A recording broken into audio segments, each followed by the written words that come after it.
महाराष्ट्रात पुन्हा एकदा पावसाचा जोर वाढण्याची शक्यता वर्तवली जात आहे। अशातच भारतीय हवामान विभागाने राज्यातील अनेक भागांसाठी मुसळधार पावसाचा इशारा देत ऑरेंज अलर्ट जारी केलेला आहे। मागील काही दिवसांपासून मान्सूनचा जोर कमी झाल्यासारखा वाटत होता, पण आता हवामान खात्याने येणाऱ्या 48 तासांत परिस्थिती बदलू शकते असं स्पष्ट केलंय। विदर्भ, मराठवाडा आणि कोकण किनारपट्टीवर पावसाचा जोर अधिक असणार, तर विदर्भात नागपूर, वर्धा, भंडारा या जिल्ह्यांमध्ये जोरदार पावसाचा अंदाज आहे।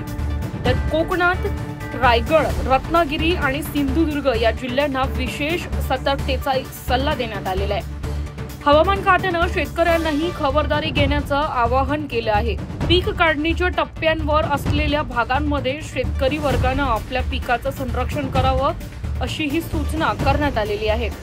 तर नद्या ओढ्यांचा पाणी पडताळणी अचानक वाढण्याची शक्यता असल्याने नागरिकांनाही अनावश्यक प्रवास टाळण्याचा सल्ला देण्यात आलेला आहे। सध्या मान्सूनचा दुसरा टप्पा जोर धरतोय आणि त्यामुळे महाराष्ट्रात आणखी काही दिवस जोरदार पावसाचा सामना करावा लागणार असल्याचं हवामान खात्यानं स्पष्ट केलंय।